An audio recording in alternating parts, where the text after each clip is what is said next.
આપણે છેલ્લે અજારક શ્વસનની પ્રક્રિયાનો અભ્યાસ કર્યો હતો. હવે જારક શ્વસનની પ્રક્રિયાનો અભ્યાસ કરવાનો છે.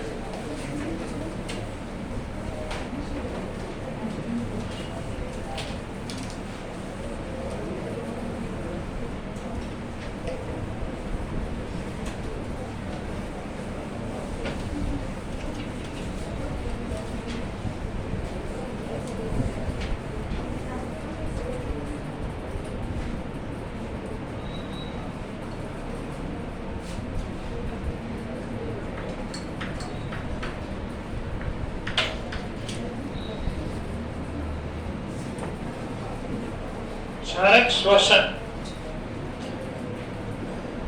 એટલે શું એની ચર્ચા અહીંયા કરેલી છે. તો આપણે જારક અને અજારક શ્વસનનો તફાવત ભણી ગયા. જારક અને અજારક શ્વસનના તફાવતમાં આપણે એટલું જોયેલું કે જારક શ્વસનની પ્રક્રિયામાં ઓક્સિજન વપરાય, અજારકમાં ઓક્સિજન વપરાતો નથી. હવે જ્યારે ગ્લાયકોલિસિસની પ્રક્રિયા થાય ત્યારે કોષ રસમાં ગ્લુકોઝનું દહન થાય અને ગ્લુકોઝમાંથી બે અણુ પાયરુવેટ એસિડના બને. આવું આપણે ગ્લાયકોલિસિસ વિશે શીખી ગયેલા છીએ કે ગ્લાયકોલિસિસમાં કોષ રસમાં ગ્લુકોઝમાંથી પાયરુવેટ એસિડના બે અણુનું દહન થતું જોવા મળે છે. હવે પાયરુવેટ એસિડ જો ઓક્સિજનની પ્રાપ્તિ ન થાય તો શું થાય? તો કે પાયરુવેટ એસિડને જો ઓક્સિજનની પ્રાપ્તિ ન થાય તો પાયરુવેટ એસિડનો અણુ અજારક શ્વસનમાં પ્રવેશે અને કાં તો વનસ્પતિ કોષમાં હોય તો લેક્ટિક એસિડ ઇથેનોલ બનાવે અને પ્રાણી કોષમાં હોય તો પાયરુવેટ એસિડ છે એ લેક્ટિક એસિડ બનાવે. હવે જ્યારે પાયરુવેટ એસિડનો અણુ કણાભ સૂત્રમાં પ્રવેશે ત્યારે જારક શ્વસનની પ્રક્રિયાઓ થતી જોવા મળે છે. અને જારક શ્વસન દરમિયાન જે કંઈ પ્રક્રિયા થાય છે એ કણાભ સૂત્રમાં થાય. ગ્લાયકોલિસિસની અંતિમ નિપજ એટલે શું કહેવાય? ગ્લાયકોલિસિસની અંતિમ નિપજ એટલે પાયરુવેટ એસિડ એ કઈ જગ્યાએ ઉત્પન્ન થયેલો હોય? કોષ રસમાં. ગ્લાયકોલિસિસની અંતિમ નિપજ એટલે કે પાયરુવેટ એસિડ કોષ રસમાં ઉત્પન્ન થયેલી હોય જે કોષ રસમાંથી વહન પામી અને કણાભ સૂત્રમાં પ્રવેશે અને ત્યાર પછી કણાભ સૂત્રમાં પ્રવેશે એટલે પાયરુવેટ એસિડ દ્વારા જારક શ્વસનની પ્રક્રિયાનો પ્રારંભ થાય. સૌથી પહેલા પાયરુવેટ એસિડમાંથી કઈ કઈ ઘટના થઈ આપણે જોઈ લઈએ.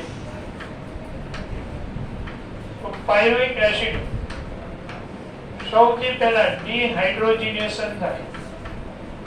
ડિહાઇડ્રોજિનેશન થાય એટલે પાયરુવેટ એસિડના અણુ દ્વારા 2H+2 ઇલેક્ટ્રોન ગુમાવે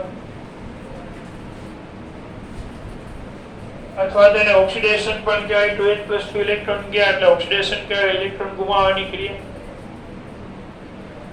સાથે સાથે પાયરુવેટ એસિડનું ડીકાર્બોક્સિલેશન થાય. ડીકાર્બોક્સિલેશન થાય એટલે પાયરુવેટ એસિડમાંથી પાયરુવેટમાંથી કાર્બન ડાયોક્સાઇડ છૂટો પડે. એટલે અહીંયા બે કાર્બનયુક્ત સંયોજન એસિટેટ બને. પાયરુવેટ એસિડ 3 કાર્બનયુક્ત છે, એક કાર્બન CO2 સ્વરૂપે બે થઈ ગયો એટલે હવે બાકી જે નિપજ બને એમાં બે કાર્બન રહે કારણ કે 3 માંથી એક કાર્બન જાય તો કેટલા કાર્બન વધશે? બે કાર્બનયુક્ત. બે કાર્બનયુક્ત એસિટેટનું સહ ઉત્સેચક કોફેક્ટર એ COA કોફેક્ટર એ જોડાય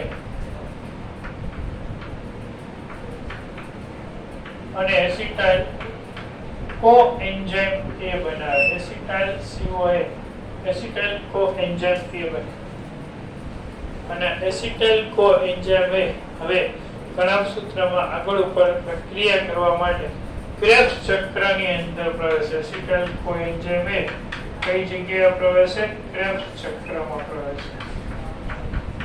TCA ચક્રમાં પ્રવેશે. આ એસિટાઇલ કોએન્ઝાઇમ એ ક્રેબ્સ ચક્ર અને ગ્લાયકોલિસિસ, કારણ કે પાયરુવેટ એસિડ કોની નિપજ થાય? ગ્લાયકોલિસિસ. અને એસિટાઇલ કોએન્ઝાઇમ એ પછી શું શરૂ થાય છે? ક્રેબ્સ ચક્ર. તો આ બેયને જોડતો વચ્ચેનો ભાગ કોણ થાય? એસિટાઇલ કોએન્ઝાઇમ એ જે પાયરુવેટ એસિડ એટલે કે ગ્લાયકોલિસિસ અને ક્રેબ્સ ચક્રનો મધ્યસ્થી અણુ અથવા તો એસિટાઇલ કોએન્ઝાઇમ એ ગ્લાયકોલિસિસ અને ક્રેબ્સ ચક્રને જોડતી કડી તરીકે ઓળખાય. એસિટાઇલ કોએન્ઝાઇમ એ ગ્લાયકોલિસિસ અને ક્રેબ્સ ચક્રને જોડતી કડી તરીકે ઓળખવામાં આવે છે. ખ્યાલ આવી ગયો આટલું? હા કે ના? આવડી જાય ને? તો આ શરૂઆતમાં જે પ્રક્રિયા છે તે અહીંયાથી TCA ચક્ર એટલે ટ્રાઇકાર્બોક્સિલિક એસિડ. તો જારક શ્વસનમાં સૌ પ્રથમ કઈ ઘટનાઓ થાય છે? તો પહેલા પાયરુવેટ એસિડ કોષરસમાંથી કણાભસૂત્રમાં આવે. કણાભસૂત્રના આધારકમાં પાયરુવેટ એસિડનું ડીકાર્બોક્સિલેશન, ડીહાઇડ્રોજનેશન થાય. બે કાર્બોનિક એસિડેટ બને. એસિડેટ સાથે કોએન્ઝાઇમ જોડાય. એસિટાઇલ કોએન્ઝાઇમ બને અને એસિટાઇલ કોએન્ઝાઇમ ક્રેબ્સ ચક્ર અથવા તો TCA ચક્ર ટ્રાઇકાર્બોક્સિલિક એસિડ ચક્રમાં પ્રવેશે.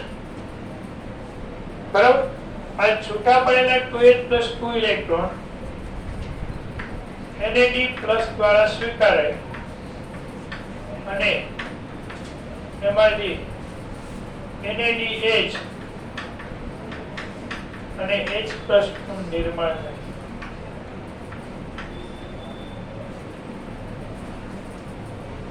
એટલું ખ્યાલ આવી ગયો? ત્યાર પછી TCA ચક્ર.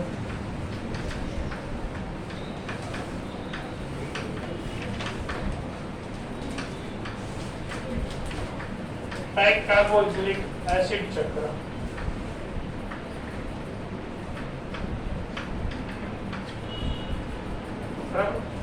એને ક્રેબ્સ ચક્ર.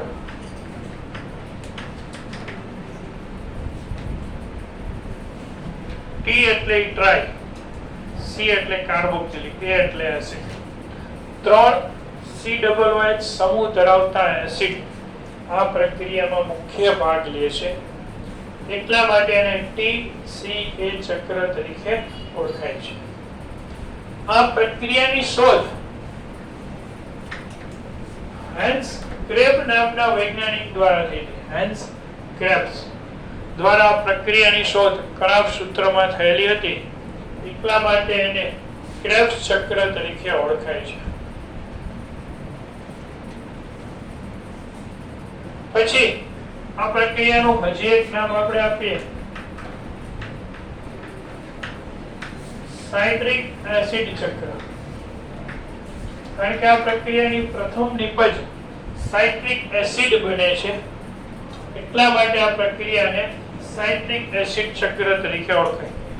TCA ચક્ર, ટ્રાઇકાર્બોક્સિલિક એસિડ ચક્ર, ક્રેબ્સ ચક્ર કે સાઇટ્રિક એસિડ ચક્ર.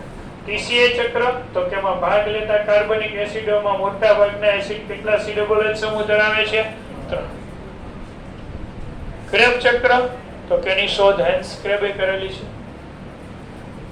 અને સાઇટ્રિક એસિડ ચક્ર તો કે પ્રથમ નિપજ સાઇટ્રિક એસિડ બને છે. એટલા માટે આ પ્રક્રિયા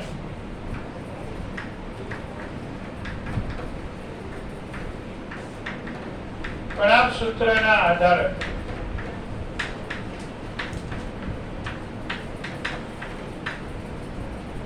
એટલે કે મેટ્રિક્સમાં થાય છે. આ પ્રક્રિયા કણાભસૂત્રના આધારક એટલે કે મેટ્રિક્સમાં થાય છે. હરિતકણનો આધારક હોય એને સ્ટ્રોમા તરીકે ઓળખીએ. કણાભસૂત્રના આધારક સ્પેશિયલાઇઝ મેટ્રિક્સ તરીકે ઓળખીએ. આ પ્રક્રિયાની શરૂઆત એસિટાઇલ કોએન્ઝાઇમ થી થાય. એટલે હું શરૂઆત લખી નાખું છું પાયરુવેટ એસિડ. પછી આપને ખબર છે પાયરુવેટ એસિડ માંથી CO2 છૂટો પડે છે, 2H પ્લસ 2 ઇલેક્ટ્રોન છૂટા પડે જે NAD પ્લસ સાથે જોડાઈ જાય છે NADH અને H પ્લસ બનાવે છે સાથે સાથે કોએન્ઝાઇમ એ જોડાય છે એટલે એસિટાઇલ કોએન્ઝાઇમ એ બને છે હવે એસિટાઇલ કોએન્ઝાઇમ એ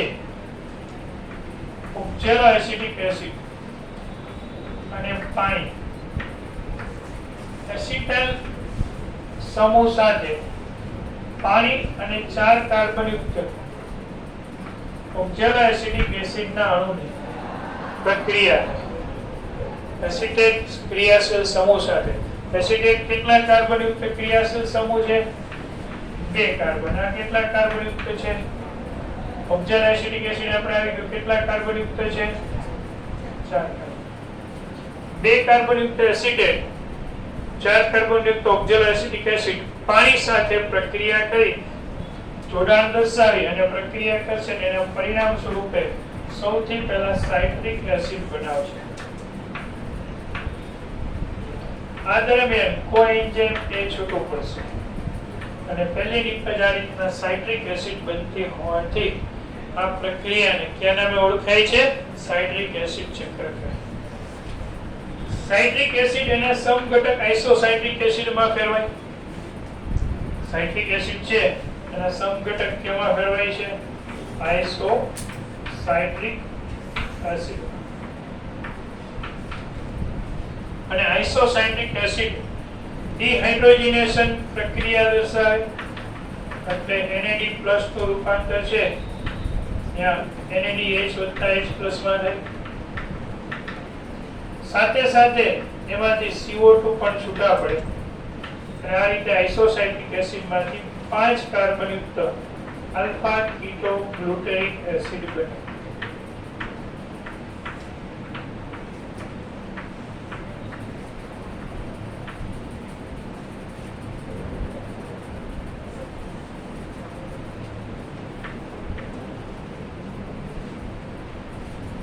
કાર્બન યુક્ત આલ્ફા કીટો ગ્લુટેરિક એસિડ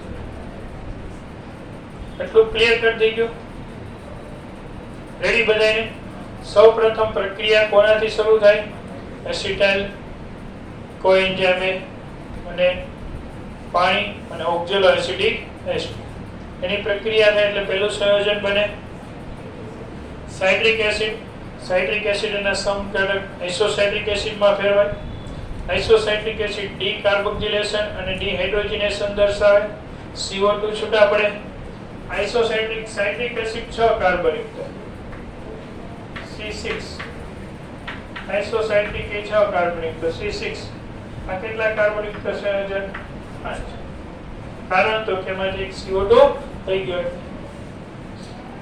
હવે આલ્ફા કીટોગ્લુટારિક એસિડ ડીકાર્બોક્સિલેશન ની પ્રક્રિયામાંથી પસાર થાય સાથે સાથે ડીહાઇડ્રોજનેશન થાય એટલે 2H+2 ઇલેક્ટ્રોન છૂટા કરતો હોય અને NAD+ નું રૂપાંતર NADH + H+ માં થાય અહીંયા કોએન્ઝાઇમ એ સમૂહ ફરી પાછો દાખલ થાય એટલે સક્સિનલ કોએન્ઝાઇમ એ બને આલ્ફા કીટોગ્લુટારિક એસિડ CO2 મુક્ત થાય ઓક્સિડેશન થાય 2H+2 ઇલેક્ટ્રોન મુક્ત કરે અને સક્સિનલ કોએન્ઝાઇમ એનું નિર્માણ કરે સક્સિનલ કોએન્ઝાઇમ એમાંથી સક્સિનિક એસિડ બને અહીંયા GDP નું રૂપાંતર GTP માં સાથે સાથે કોએન્ઝાઇમ એ છૂટો પડે અને ADP માંથી ATP બને સક્સિનિક એસિડ 4 કાર્બન યુક્ત સંયોજન કારણ તો કે CO2 છે બે છૂટો થઈ ગયો અને સક્સિનલ કોએન્ઝાઇમ એ પણ 4 કાર્બન યુક્ત સંયોજન છે સલ્ફ્યુરિક એસિડ નો ફરી પાછું 2H+2 ઇલેક્ટ્રોન છૂટા થાય જે FAD સાથે જોડે અને FADH2 બનાવે. અહીંયા સાથે સાથે એ પાણીનો અણુ મેળવી મેલિક એસિડમાં ફેરવાય, ફ્યુમેરિક એસિડ બને અને ફ્યુમેરિક એસિડમાંથી મેલિક એસિડ બને. મેલિક એસિડ ફરી પાછો ડિહાઇડ્રોજનેશન થાય એટલે 2H+2 ઇલેક્ટ્રોન ગુમાવે અને NAD+ નું રૂપાંતર NADH બને. આ રીતે આપણે જોઈએ તો આપણે ક્રેબ્સ ચક્રની અંદર ક્રેબ્સ ચક્રની વાત કરીએ એટલે એસિટાઇલ કોએન્ઝાઇમ એની નીચેથી જોવાનું, ઉપરનું નહીં. તો ક્રેબ્સ ચક્રમાં આપણે 3 અણુ NADH પ્રાપ્ત થાય, એક, બીજો અને ત્રીજો.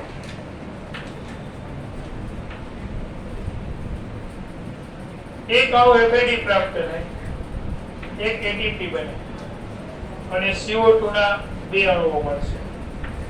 તો જો એસિટાઇલ કોએન્ઝાઇમમાં કેટલા કાર્બન હોય તો કે સાહેબ 2 કાર્બન હોય.